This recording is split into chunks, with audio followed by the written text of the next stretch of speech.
One of my brothers threatened to kill me by 4 p.m. that day. In front of the clan members, he grabbed my hand, forcefully took away my phone, and deleted my recordings. When you totally give up in pursuing your right to property, there's something called Kidhitu cha Mukamba. You go and find the people who administer that, and they come and administer it to whoever has destroyed your property. Somebody is saying these are the kicks of a dying horse. I just feel that my life is at risk, and although even if it means paying the ultimate price, I should get justice. Hello and welcome to today's episode of my story. Families are supposed to support and be there for each other, but for our guest today, Henry Muli, his life has turned around as he's been constantly threatened and harassed by relatives who have been supported by powerful government officials. The reason being an inherited land from his dad, and for him, he's not only worried that he might lose this land, but also his life. My name is Njeri Masi, and let's go to Makueni and listen to Henry Muli's story. My name is Henry Muli Kisenga. I come from Kitaingo location of Kilome sub-county. Masi, I have a problem, and I want to share this problem with your viewers and the rest of Kenyans. And my objective for sharing this story is I want people to know that there is a level of impunity that is being inflicted on me by members of my family. Since 2005, after my mother died, we had embarked on a process of subdividing our late father's estate. Initially, I had called the members of our clan to come and help us reach an amicable settlement and distribution. But since that time, to be specific, 2005, some members of my family have been frustrating that exercise with a sinister motive of disinheriting me. Being the last born son, I live on my late parents' compound, but I share it with the rest of my siblings. Of course, each one of them having established their homes and their farming activities in specific areas of that parcel. The problem I have with my siblings, and specifically some of the relatives, members of the extended family, is that they want to harass me, and this they have said in no uncertain terms, to a point where they disinherit me and probably cause me stress to a level where I can't even survive. That has been the objective. And I'll give specific examples. In 2007, when we called the clan to come and help us reach an amicable settlement and distribution of my father's estate, one of my brothers threatened to kill me by 4 p.m. that date in front of the clan members and the chairman. And he did that in a way that was so bad, intimidating, and he actually showed that he could do it, were it not for members of the clan. Those Wazes, they tried to restrain him. They tried to tell him to withdraw the threatening words, but he refused. The session was interrupted. The Wazes felt threatened and insecure also, and so they said that if there is no need of distributing land and threat of bloodshed. So they went away, but they advised me, because this man has refused to withdraw, just go to court, just go to the police and report him for your security. And that is what I did. I reported the matter to Kilome police station, and my brother was arrested. He was taken to court. He was found guilty. He was fined some money, and the matter ended there. So when he came, I waited for some time and consulted again with the clan members and the DO, who was the DO Kilome at that time. He called the whole family. We went there. He listened to my plea about subdividing the land, because being the last born, I was suffering. I did not have a shamba, and I really wanted to to establish a home and some farming activities. So he gave us a letter and instructed us, advised us to call the clan again to come and start from where they had left. Just before the clan had started issuing letters to convene the meeting, they got a letter from our eldest sister's lawyers telling them that he had no mandate to handle the estate. And the clan, for fear of being dragged into legal tussles, they backed off. So I was left with no alternative but to file for succession. Unfortunately, when I sought their advice on who to serve as administrators of the estate, they declined. And when I went to court, I said I had given them the forms. A few had signed, majority did not sign. The court summoned them again. They did nothing. So we proceeded. I was gazetted as the administrator and given powers to be the administrator of the estate. But later they went to court to challenge my letters of administration and said that I had obtained them without involving them.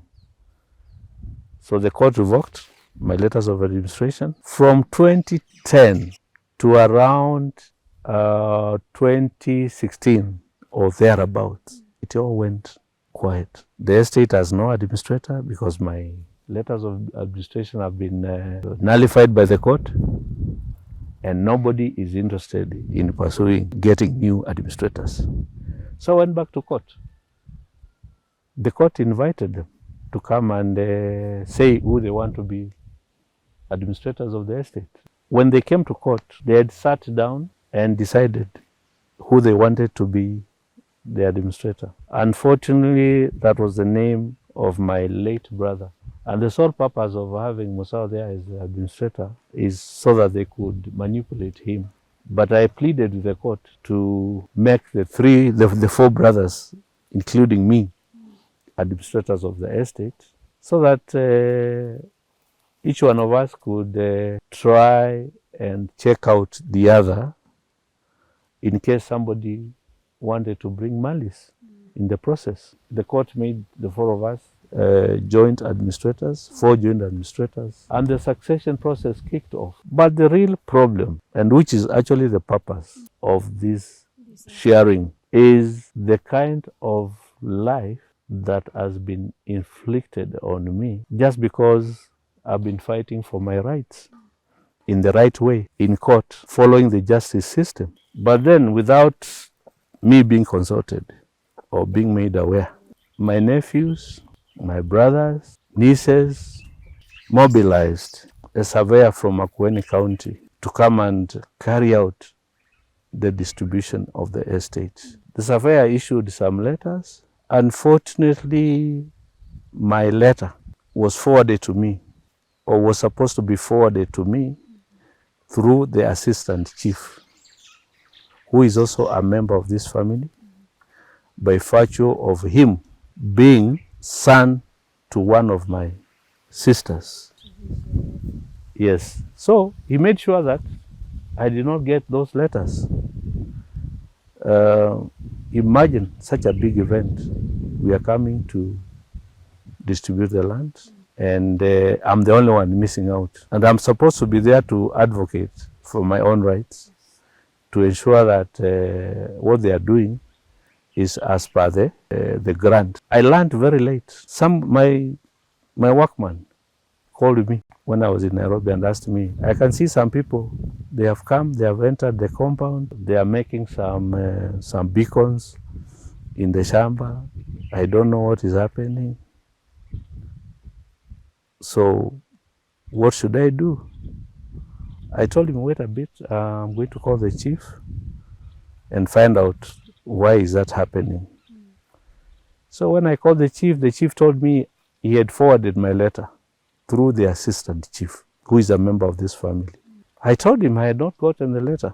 I asked the chief for if he could WhatsApp me a photocopy of that letter, which he did. But by that time, it was already 2 p.m. They had come with the surveyor, started the exercise in the morning. The result of that is there are certain portions of my shamba which they illegally annexed. Not according to what the court said, but according to what they felt. Among the issues that are really hurting me, I had planted some trees just to mark my area of cultivation. And these trees have been there for a long time. So when I came, I found they had already fenced off that particular portion. If you check here, this fence was erected last year in December. And this is a portion of land that I was cultivating.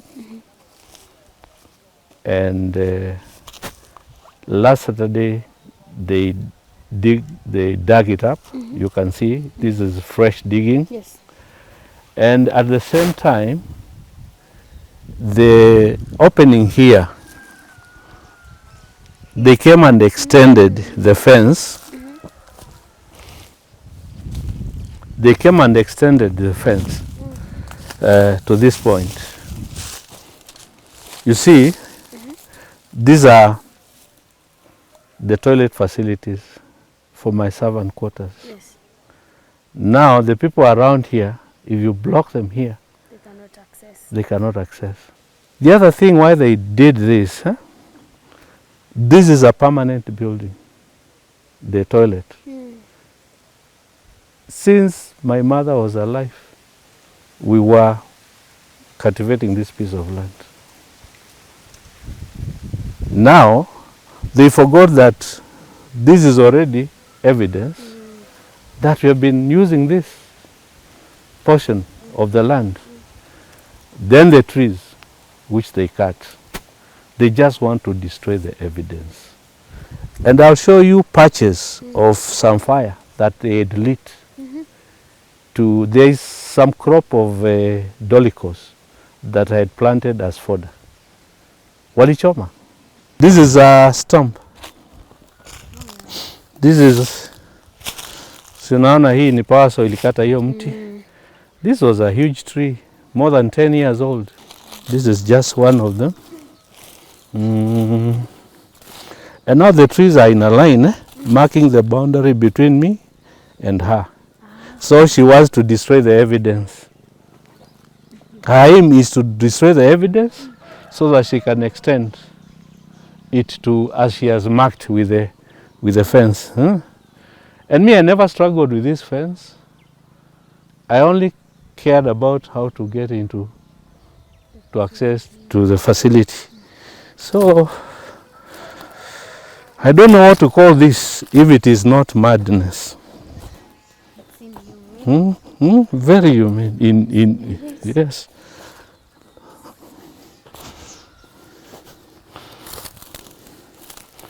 Look at these mature trees. And these are exotic trees. Another stump is here. Some two others are there. You can see those two. 1, 2, 3, 4. Then 5. She did 6 of them, but initially she had failed 7. When I asked her why she had done that, she told me there is no place I can go to report. She actually said it in Kikamba, Osumbe we kwakwa. The reins of power are in my family. That's what she said. I did not take the law in my hands. I went to Upete police station and reported the matter. 2 police officers came. They came and saw the trees that had been felled. And since March to date, nothing has happened. Until last Saturday, when I had gone to Nairobi, my farm hand called me and told me that a group of boys were cultivating that particular portion of land. And there were also some people with power saw. And they were cutting now the balance of trees that had remained after the previous incident where they had cut about 7. There is nothing that I could do apart from just, arranging for some videos of them digging up the portion of land. A group of almost 7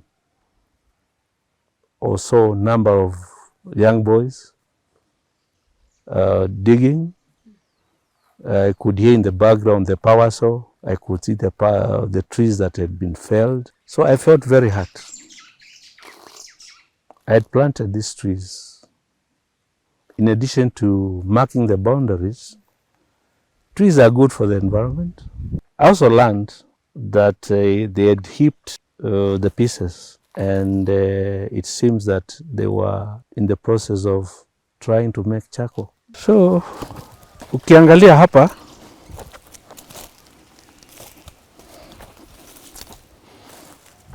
hii ndio makaa.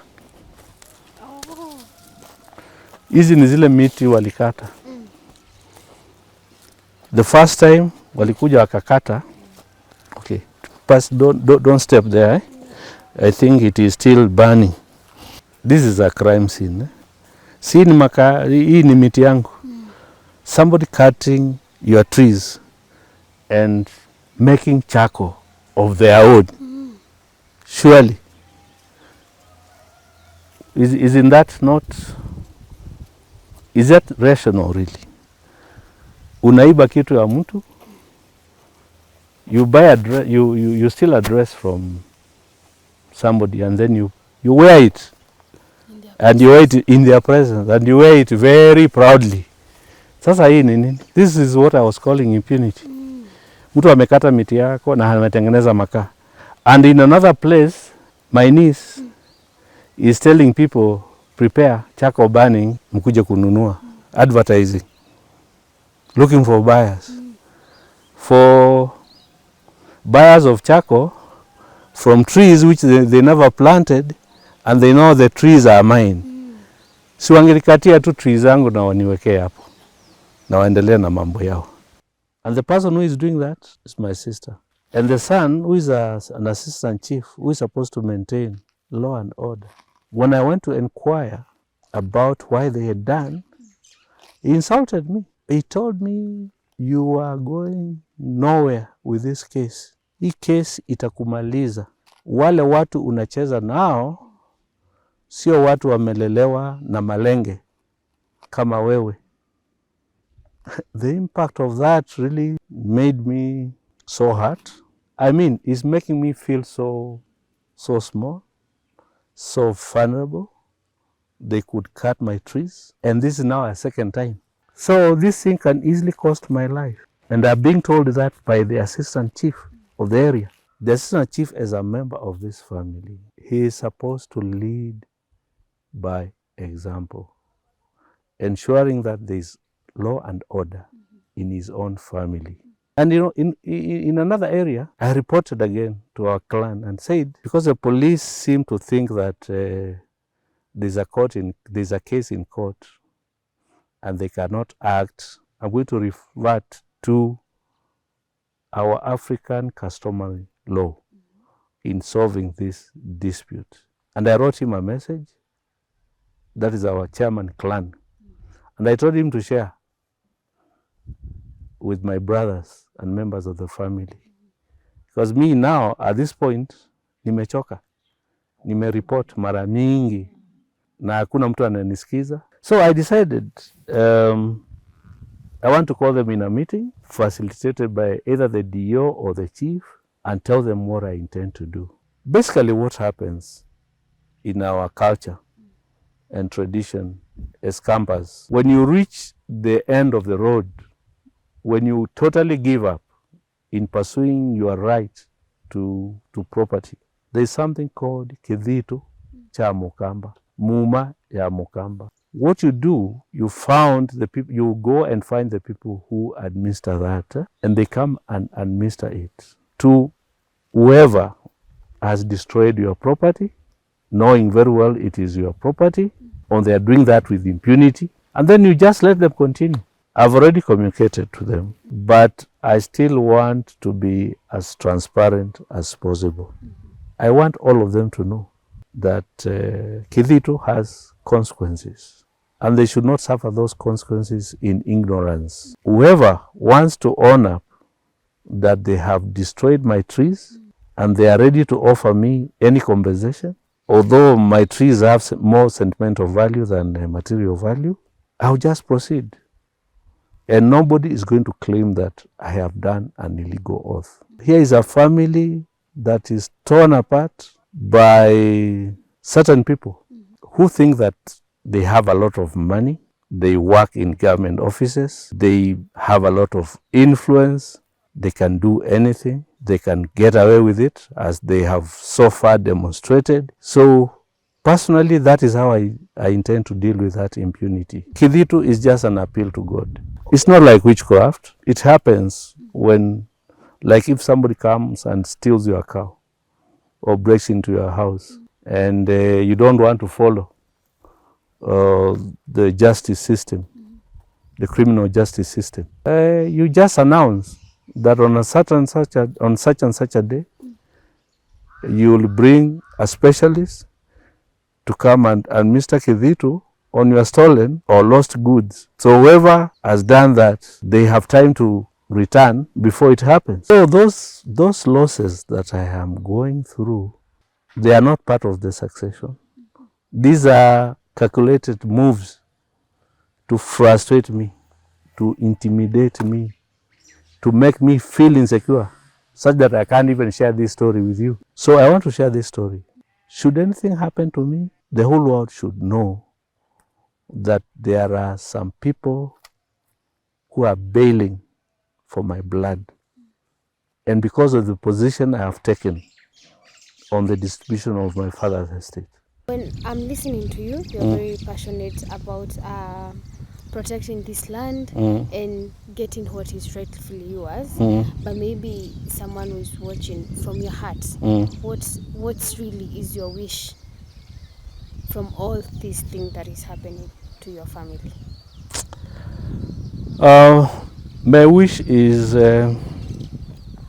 each member of the list of beneficiaries, my brothers and sisters, without discrimination of whatever kind, each get an equal and equitable share of my father's estate from the 3 parcels of land that he left for us. Doing that will allow each one of us to go and settle down, use their portions, their respective portions, in peace and harmony, and enjoy the blessings that may have been passed to them by our late parents or even God. Because right now we are just destroying each other. We are wasting resources. We are wasting time. We are hurting each other emotionally. But especially me, I'm the one who is being hurt the most. But I cannot give up for those principles.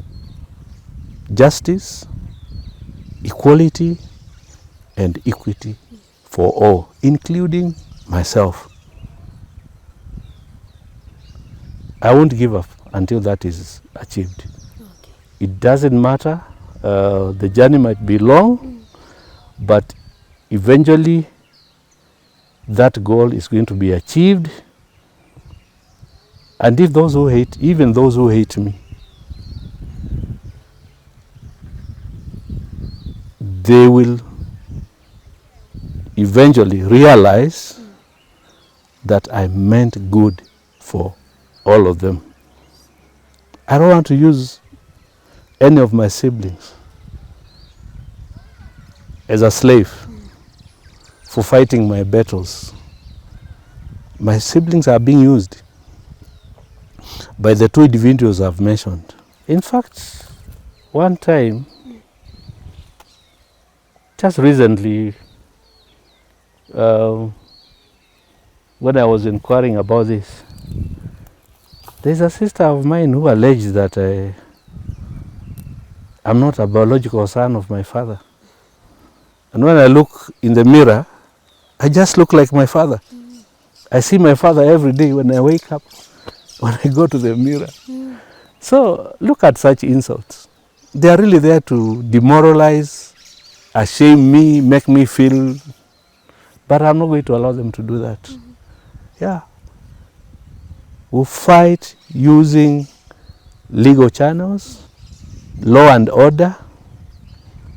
I will not physically hurt anybody, even if I'm provoked. That one I won't do, because I know their strategy is to provoke me to the level I do something like that, then I see the police coming for me. Nikiwekwa ndani, I will not be able to pursue this. So if there is a place I can come and harvest this soil and go and hide it, wakuje wachukue. But now my worry is they are destroying this evidence that I've been using this portion of land since my parents were alive. It's just that they don't know what to do with those toilet facilities there. If they were made of timber or mabati, they would have just set them on fire. In fact, the crop of dolicos here was put on fire. I just reached Nairobi. Fanyikazi akaniambia wamechoma. So hata watu gadi in whichever part of Kenya, they don't do that. I don't know what is so wrong with my family. I really don't know. Mi sijui. And it hurts me to see members of my own blood treating me like this. And the people who are spearheading this, particularly those two people, they have their own kinsmen where their mothers were married. So when they are hurting me, them kwa wajalishi, kwa sababu we are not blood relations. That's what I think. Why would they do that? Why are my other nephews, wale ambao ni watoto wa ndugu zangu, why are they not hurting me? Oh, and they hurt too because biologically we are far apart. But that doesn't matter. In life, what you need is just a friend, somebody you can rely on, they can rely on you also. You don't have to be blood relatives. But here is a case of some salvage behavior. You see, when small children witness bad things being done, things that are wrong, that are unethical, they learn from that. So what kind of a family is this? Wherever he is, my father must be turning in his grave. This is not the family he wished. To make matters worse, I'm being accused of not having assisted people. Basically, all my life, I've worked hard for whatever little I have. I have struggled. I have gone to school. There are people who are not privileged to attain the level of education that I attained. So there's a lot of jealousy in this family. Do you feel like your life is at risk? Yes, very much so. From the narrative I have shared, the kind of utterances I have received from the sub-chief, especially when he said that the people who are fighting me are not people who grew up on malenge like me. Meaning that I'm dealing with people who have a different class and lifestyle from me and power. The other reason why I believe my life is in danger is when this officer from National Government Affirmative Action Fund, Makueni, came with a group of goons and they started plowing the shamba.